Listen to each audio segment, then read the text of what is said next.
Une légende de Montmartre et l'histoire fascinante du passe-muraille, l'une des statues les plus atypiques de Paris.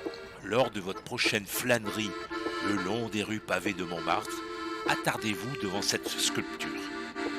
Sans plus attendre, voici l'histoire.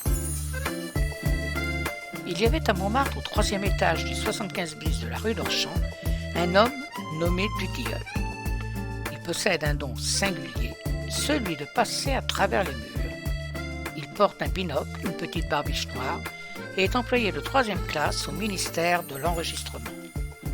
En hiver, il se rend à son bureau par l'autobus, et à la belle saison, il fait le trajet à pied, sous son chapeau melon. Dutilleul vient d'entrer dans sa 43e année, lorsqu'il a la révélation de son pouvoir. Il est un peu monsieur tout le monde. Presque insignifiant, cet homme va pourtant connaître des aventures pour le moins rocambolesques. Son don de traverser les murs, cet homme peu imaginatif et aventureux, ne s'en préoccupe que bien peu. Il ne souhaite en aucun cas briser sa confortable routine. Et il va trouver son médecin de quartier pour lui exposer son problème. Et ce dernier en conclut un surmenage, ne croyant pas les propos de Dutilleul sur sa prétendue faculté de passer au travers des murs.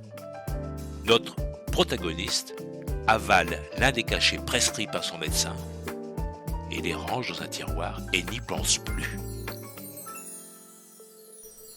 Le déclic de l'histoire de Monsieur Dutilleul, son chef de service abusif, pour se délivrer de cette tyrannie qui le ronge un peu plus chaque jour, il se sert de son don de passer à travers les murs pour rendre fou ce dernier.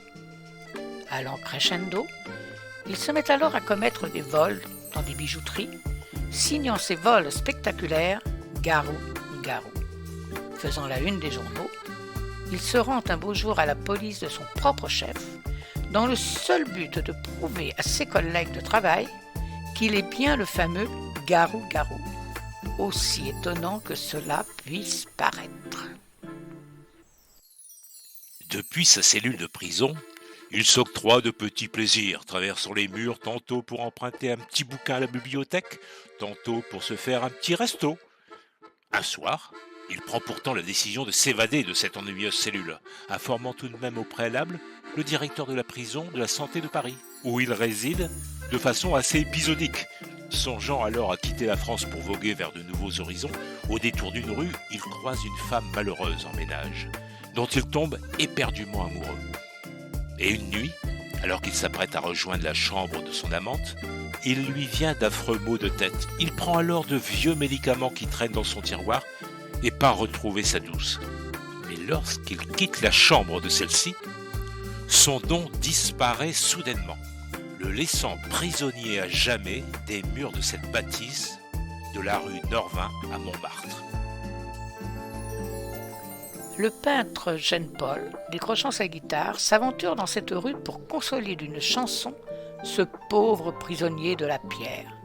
Et ces quelques notes de musique pénètrent au cœur de la pierre comme des gouttes de clair de lune. Si le passe-muraille pose la question de la liberté, on peut également se demander si l'auteur des Contes du Chat Perché n'y fait pas écho à la nature humaine. Inaugurée en 1989, cette sculpture insolite, prenant les traits de Monsieur Dutilleul, a été réalisée par Jean Marais, grand acteur mais aussi sculpteur accompli. Le lieu choisi pour installer ces sculptures, la place Marcel-Aimé à Montmartre, à 2 pas de la rue Norvins, où ce dernier a résidé de nombreuses années durant. Et si vous alliez pousser la chansonnette ou jouer quelques notes de musique devant la statue du passe-muraille de Montmartre, située sur la place Marcel-Aimé, et cela n'a rien d'un hasard, elle représente un homme tentant de s'extirper du mur. Paris est une ville pleine de petites merveilles, de détails interpellants sur lesquels on tombe souvent par surprise au détour d'une ruelle. Le passe-muraille à Montmartre fait partie de ces clins d'œil surprenants qui fourmillent dans la capitale. Cette place rend hommage à l'écrivain Marcel Aimé, qui a vécu dans la rue Junio, non loin de là. Un bel hommage qui aujourd'hui encore surprend et amuse les curieux venus l'admirer. Bon, allez, moi je vais essayer de traverser l'écran. Aïe, voilà, c'est fait.